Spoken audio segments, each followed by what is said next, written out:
Hi friend, কেমন আছেন? আশা করি ভালো আছেন। তো আজকে আমি আপনাদের জন্য নিয়ে আসতে চলেছি টাঙ্গাইল জেলার মির্জাপুর থানার কুড়িপাড়া গ্রামের প্রাকৃতিক দৃশ্য পর্ব নয়। এটা আগের ভিডিওগুলোর তুলনায় খুব ইন্টারেস্টিং হতে চলেছে। তাহলে চলুন বেশি কথা না বলে শুরু করা যাক। Let's go.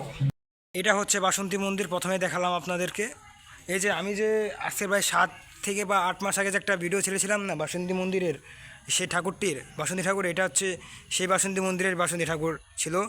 আর এই মন্দিরের বাসন্তী ঠাকুরের ভিডিওটি আমার চ্যানেলে খুব ভিউ পেয়েছিল বা আইটি খুব মার্কেট পেয়েছিল। এটা হচ্ছে সেই আমাদের আগেকার সময় মন্দিরটি। দেখেছেন কত পুরানো, কিন্তু এখন এটা রং করা হয়েছে বলে পুরানো বোঝা যায় না। কিন্তু এটা আসছে প্রায় 150 থেকে 200 বছর আগে ঠিক আমাদের সেই দুর্গা মন্দিরের মতো পুজো হয়ে আসছে। আমরা পুজো করে আসছি, আমাদের পূর্বপুরুষরা পুজো করে আসছে। আপনাদের পুরো সাইডটা দেখাই। এই যে দেখলেন, অনেক সুন্দর না? তো চলুন আমরা আমাদের অন্য একটি সাইডে গিয়ে যাই। চলুন। এই যে এটা হচ্ছে আমাদের মাধব মন্দির। এই মাধব মন্দিরের ভিডিওটা আমি তো আপনাদের আগেও দেখিয়েছি। দেখুন আগের তুলনায় কত সংস্কার করা হয়েছে। আমি যখন আজকে প্রায় 6-7 মাস আগে এসেছিলাম তখন এটা টাইলস করা ছিল না, তখন এটা সিমেন্টের পাকা মানে ফ্লোর ছিল। আর এখন দেখুন কী সুন্দর টাইলসের ফ্লোর। দেখছেন আমি হাঁটছি এখানে। চলুন ভিতরে যাওয়া যাক।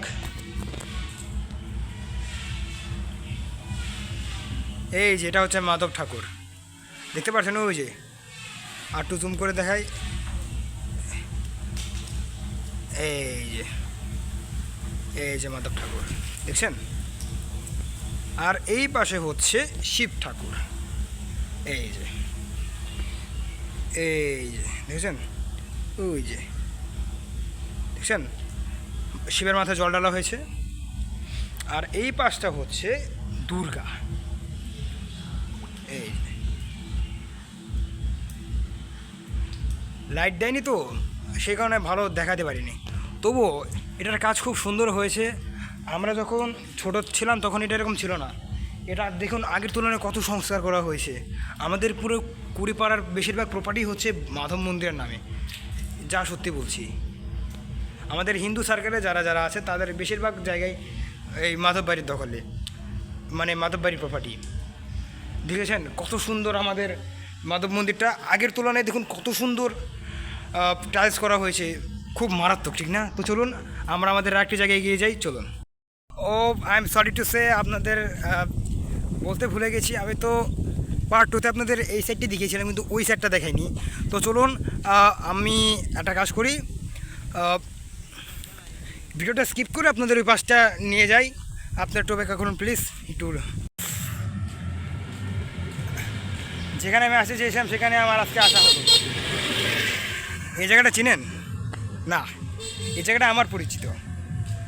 এই যে আপনি জানেন এটা যে গাছটা না, এটা হচ্ছে ডুমুর গাছ।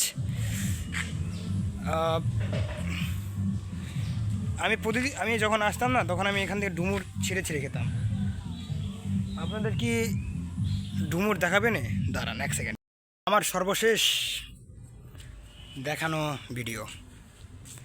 এটা হচ্ছে আমাদের কুড়িপাড়া পূর্বপাড়া মসজিদ। জানেন এই মসজিদটির সাথে না আমার না অনেক স্মৃতি জড়িয়ে আছে। জানেন যখনই আমি আমার বাবা মার সাথে ঘুরতে আসতাম না, তখন এই মসজিদটা দেখলে না আমার না মনটা জুড়ে যেত। আমি মসজিদটাকে খুব দেখতাম। এখন তো এটার রং উঠে গেছে, কিন্তু তখন যে রংটা ছিল না খুব সুন্দর লাগতো দেখতে, তা জানেন। আর এই মসজিদটি হচ্ছে আমার শৈশবের সঙ্গে জড়িত মসজিদটি, তাই আমি মসজিদটিকে খুব ভালোবাসি। I love this mosques very much. তো আজকের ভিডিওটি এই পর্যন্তই। বাই।